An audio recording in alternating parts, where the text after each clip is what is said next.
Now, one form of bodily autonomy that I completely support is transgender transitioning.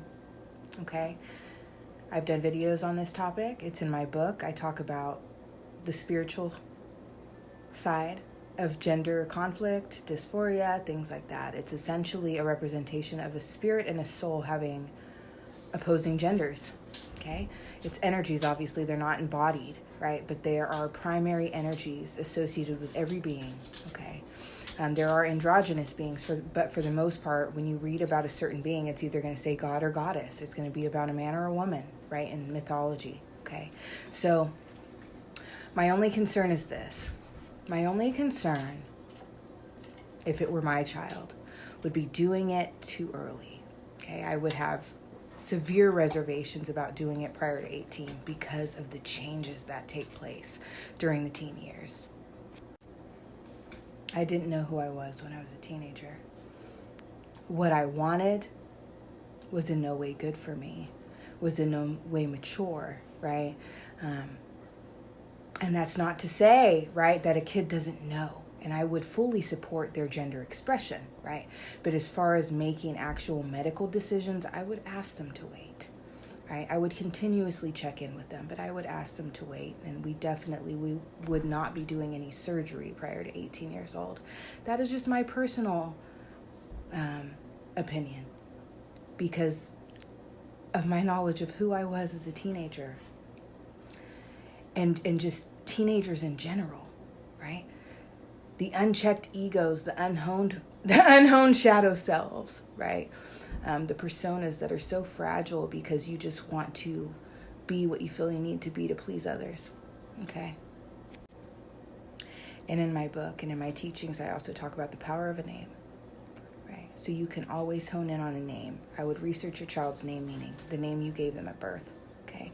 And also look into the name that they're gravitating towards, because usually a transgender is going to select a new name, okay?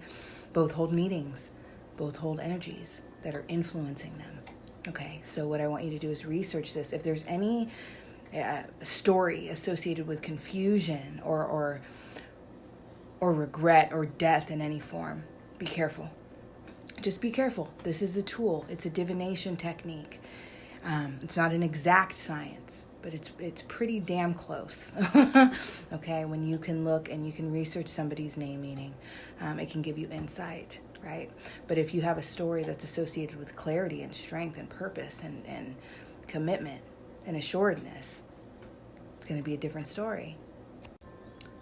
I would be more wary about assisting a meeker, more easily influenced, more uncertain, more depressed, anxious child with transitioning early, right? Just because of the mental health aspects that should be being tended to, right?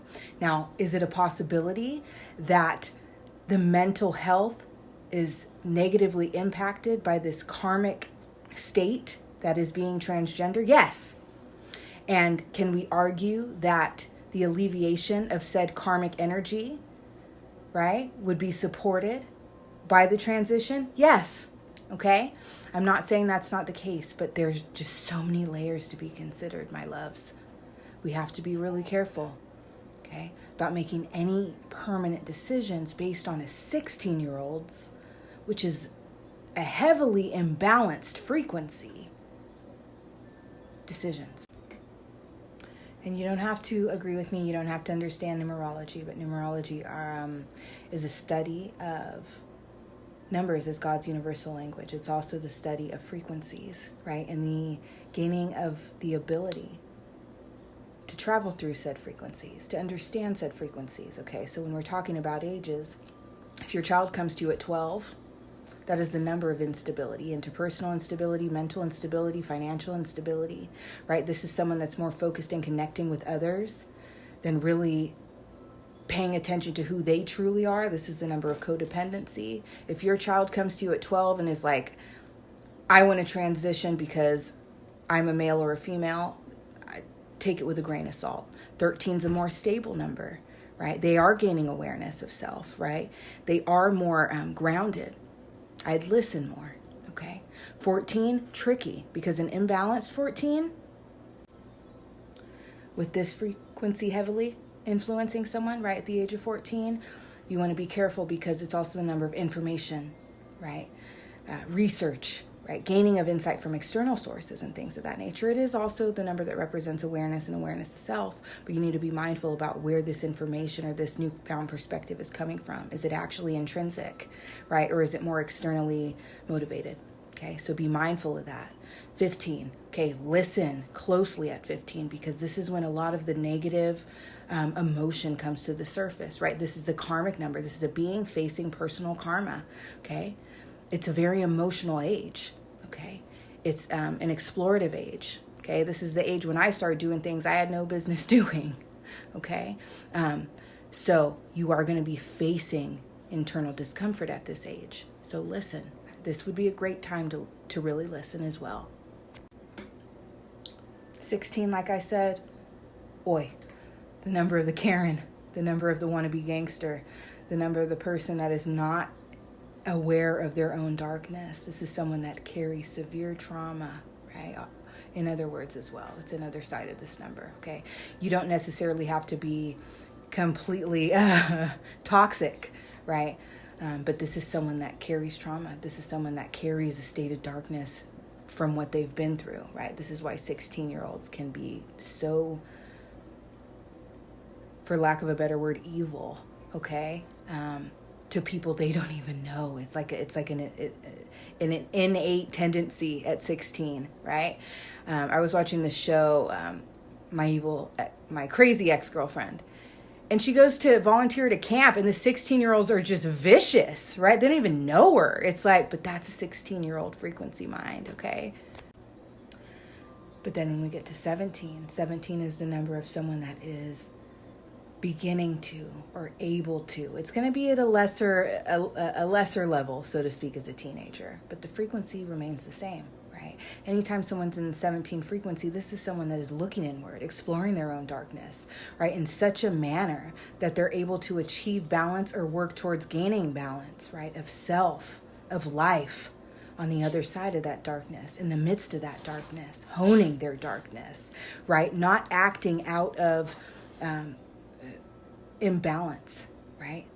These are balanced decisions. So I would really start listening at 17, right? As far as deciding to do anything permanent. And then when we get to 18, right, there's a reason why that's the number of releasing your children, right? It totals 9, the number of releasing and new beginnings and endings, okay? And 18, right, is essentially a being navigating the realm of 8 in order to achieve a greater resonance of 9 or better navigate the realm of 9. In other words, this is a being that's now able to, on their own, navigate the realm of abundance, the realm of justice, right? This is when you go to adult jail, right? The realm of balance for yourself, right? This is when you choose what to release and you choose what to pursue, okay? So this is where it really, really is going to be up to them, okay? Support your kids, but be mindful about the fact that they are dancing through frequencies at a very rapid pace. Okay, and these frequencies are influencing their thought processes, their behaviors, their perspectives, okay, their decisions, their tendencies, their desires, their interests. And when they go from one frequency to the next, that will change. So it would be after my child's decision has withstood the test of these frequencies that I would say, all right, I support you.